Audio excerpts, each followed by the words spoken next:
O senhor vai me dar uma nota boa? Bom, isso vai depender de quanto você estudou.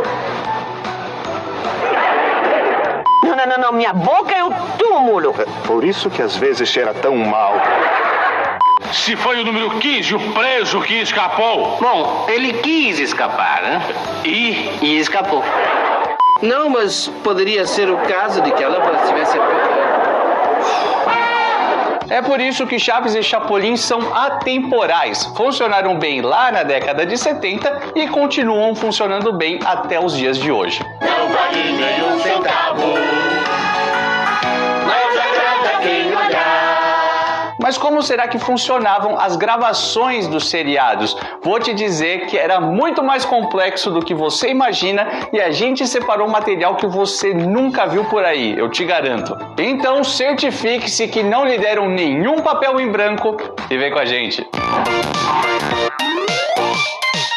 Bom, para começar, Chaves e Chapolin precisavam de um bom roteiro. É claro, nada funciona sem um bom roteiro. E ao longo dos seriados, Roberto Gomes Bolanhos foi responsável por 99,9% dos textos, conforme ele mesmo pontuou em sua entrevista no SBT Repórter. E se algum dia tuviéramos problemas es que me sentaba yo frente a la máquina de escribir muchas horas y hasta que se me agotaba totalmente el tiempo me sentía satisfecho. A Florinda Mesa, sua esposa, e os irmãos do Roberto chegaram a dar uma forcinha, uma mãozinha em um roteiro ou outro, uma coisa pontual aqui e ali, mas no geral ele era o cara dos roteiros mesmo. E o Chespirito, não à toa ganhou esse apelido de Pequeno Shakespeare, trabalhava para entregar um roteiro super amarradinho. Ou seja, uma história concisa, com boas piadas, numa estrutura já programada que já funcionava dentro do que cada ator podia entregar de melhor. Normalmente, os roteiros que chegavam ao elenco vinham no formato conhecido como roteiro de página dividida ou roteiro de 2 colunas. E por esses nomes e imagens, dá para você imaginar como funcionava o esquema. Como você pode ver, a coluna da esquerda indica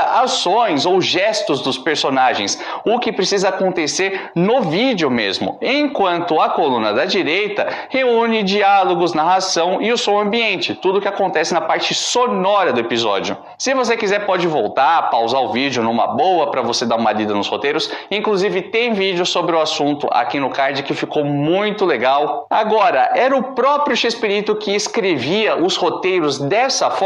Bem, pode ser que sim ou que não, mas o mais provável é quem sabe. Eu acredito que sim, porém não dá para saber por conta de um motivo. Em 73, nos ensaios para a gravação de um esquete, ele acidentalmente deu um tiro em sua própria mão com uma bala de festim. Ladrão, quem roubou o assento da cadeira?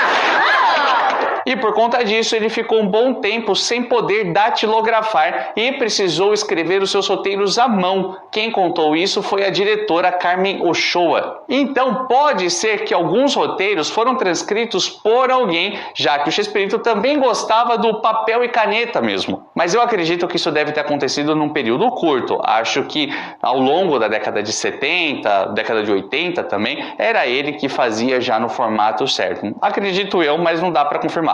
Mas seja como for, o cuidado do cara era tanto que muitas vezes ele desenhava os cenários e até produzia os storyboards. Era uma coisa absurda, ele dava praticamente tudo pronto para o cenógrafo. E com base no desenho que ele fazia em casa, era feito todo o plano cênico. Então, quando chegava no estúdio para gravar, já tinha tudo resolvido. Muito semelhante a histórias em quadrinhos, os storyboards são representações visuais de uma história ou narrativa que servem para traçar o seu desenrolar. Essas imagens são dos storyboards da série animada de Chaves, que apesar de não terem sido feitos pelo Chespirito, servem de ilustração. Agora imagina, além do cara pensar em toda a história, datilografar, passar tudo, ele já desenhava para a direção e para a produção saber o que ele estava visualizando na cabeça para aqueles episódios. Gênio. E ainda o cara ia atuar depois em tudo. Meu Deus. Beleza, mas quando os atores tinham acesso a esse material de fato? Com a palavra, Rubem Aguirre. Chespirito nos dava o roteiro 8 dias antes da gravação, de modo que eu aproveitava as horas vagas nos hotéis, onde passava enquanto trabalhava em circos com o personagem do professor Girafales, para repassá-los uma e mais outra vez. Então, para entender a gravação de Chaves e Chapolin, é importante entender como funcionava a exibição original lá no México. Semanalmente eram exibidos um episódio de Chaves e um de Chapolin, mais ou menos 20 minutos cada. Então estamos falando de 40 minutos de material inédito sendo exibido por semana. Fazendo isso vezes 4, temos 160 minutos de material exibidos ao longo de um mês em 8 episódios. 4 de Chaves, 4 de Chapolin. Você não entende mesmo de multiplicação? E lembrando que todos os episódios do mês eram gravados na primeira semana, então eram poucos dias para o pessoal gravar tudo. Lembrando, como o professor Girafales disse, que eles recebiam material 8 dias antes, então eles tinham 8 dias para decorar cerca de 3 horas de material. Claro que nem todo mundo decorava tudo, porque nem todo mundo participava de todos os episódios, de todas as ações. Mas no caso do Chespirito, que ele era o Chaves e o Chapolin, ele estava participando de praticamente tudo sim. Caramba, é muita coisa. E isso que a gente está falando de um momento em que tinha que datilografar tudo, máquina de escrever, estúdios enormes com limitações de luz, tempo de estúdio, equipamentos muito pesados. Ainda bem que a tecnologia mudou tudo isso. E de verdade, se não fosse o pessoal da KIF Concept, eu estava perdido. Eu uso vários equipamentos deles há anos aqui no canal, me salvam porque são coisas muito boas e agora eles me mandaram mais um que de verdade eu tô sem palavras. Se liga nesse tripé, ele vem nessa bolsinha pequena, é leve, vendo assim você não dá nada, né? Bom, isso até começar a montar. Ele é de fibra de carbono, fica gigantesco, é robusto e ótimo para gravar em estúdio e fora dele. Sério, é equipamento de altíssimo nível, coisa fina. Pode bater vento que ele não desestabiliza. Sério, que tripé maravilhoso. E além disso, também me mandaram esses materiais de LED próprios para iluminação, que eu estava precisando bastante. Se liga nisso, gente. É do tamanho de um celular. Funciona até como power bank para carregar o seu celular. Dá para acreditar que isso aqui tem uma potência enorme. Quando eu digo isso, não é exagero, a potência dele é incrível. Eu estou usando direto para gravar os vídeos do canal e o melhor é que você controla tudo de forma digital. As cores, a intensidade, tem até modelos de iluminação já presetados. É sensacional, prático e estou levando para todo canto, cabe no meu bolso, gente. É incrível. E isso aqui tem sido um grande aliado para a gravação dos vídeos aqui no canal que você assiste. Dá para colocar cor, dá para colocar cor rebatendo nas paredes, dá para colocar efeito de chamas em volta. Sério, eu tô pirando criativamente com isso aqui. KIF Concept, vocês são demais.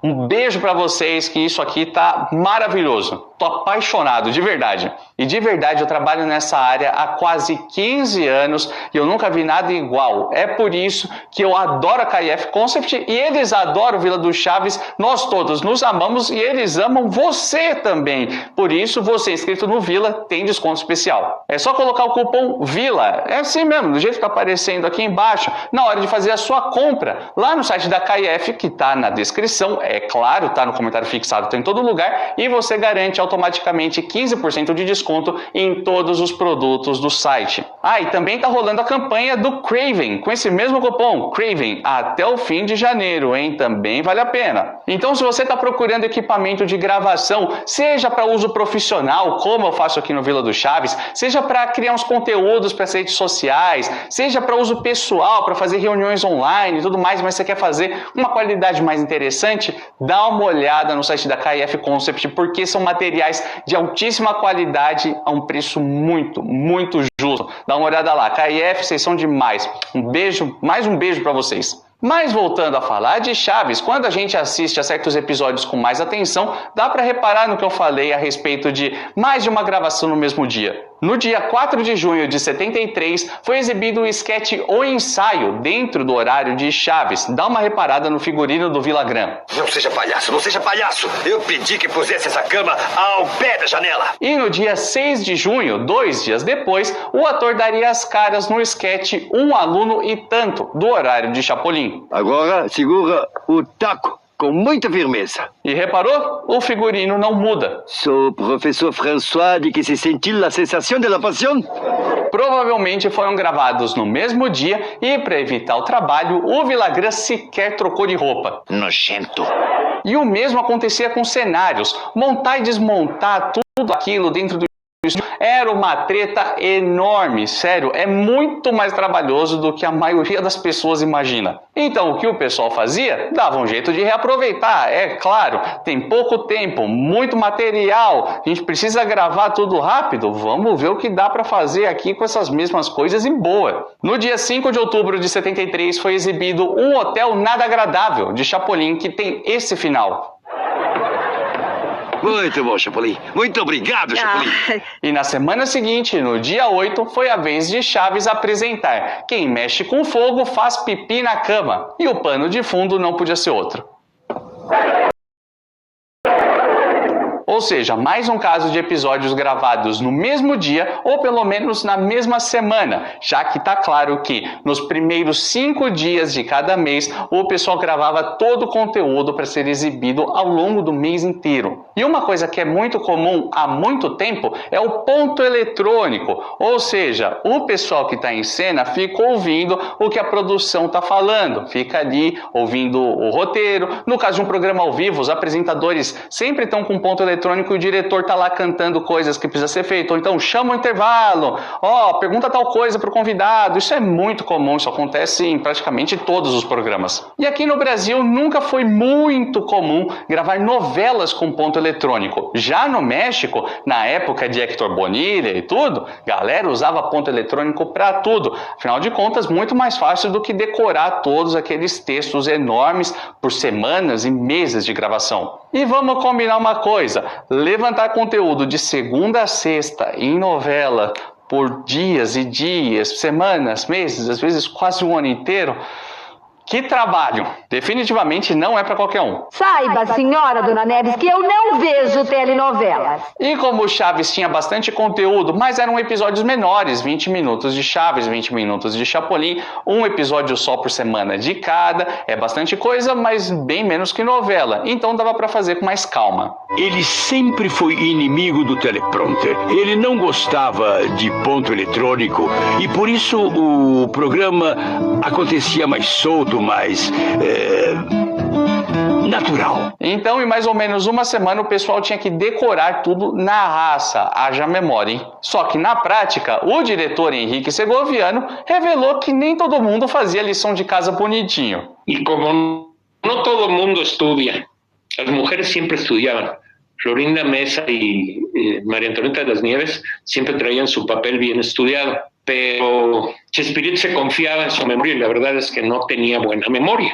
No estoy hablando mal, no tenía buena memoria. Y algunos ni siquiera habían recogido su libreto y eso lo veía yo el día de la grabación. Então aquela cena do Nhonho nunca foi tão real. Imagina que o quê? Imagina que eu esqueci disso também. Mas as tentativas seguiam e a gravação não parava. Minha nossa, nem tudo são más notícias. E você percebe um brilho no olhar quando eu falo sobre esse tipo de coisa. Por quê? Porque é o meu universo, eu sou formado em rádio e TV. Eu amo esse tipo de coisa desde que eu sou criança, sem trabalhar.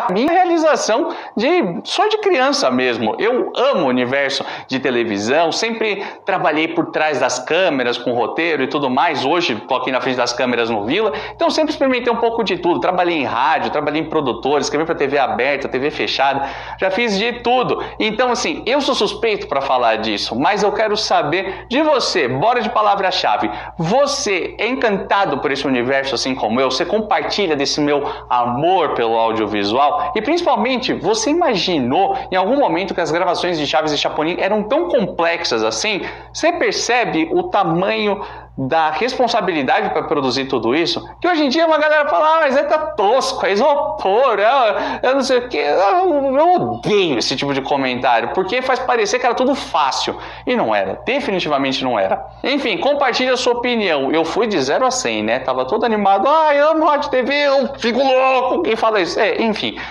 Comenta aí, tô ficando doido. E aqui eu tenho liberdade, inclusive, para fazer isso, improviso. Com o Chespirito, nada de improvisação. Uma das coisas que aprendi foi a não improvisar na gravação. Se qualquer um do elenco pensasse em alguma piada, tinha sempre que mostrar durante o ensaio. Só que é claro, para tudo tinha uma solução. Roteiro do Chespirito, ele é o dono, ele é o chefe, eu preciso seguir tudo que tá aqui. Agora, eu tenho uma ideia legal, acho que ia casar, fazer um negócio aqui, uma coisa bacana. Guardo pra mim? Não. Antes das gravações, uma outra regra do Chespirito eram os ensaios. Era obrigação. Pra ele, tinha que ensaiar. Era o momento de afinar absolutamente tudo para garantir que não tivessem improvisos na hora. Tanto por uma questão da iluminação, da direção, dos cortes de câmera, de texto. É uma dança das cadeiras fazer tudo funcionar num programa de TV como o Chaves e Chapolin. Tudo muito coordenado, tudo muito perfeitinho. Então, nos ensaios era para ver tudo isso e também fazer possíveis alterações nos roteiros.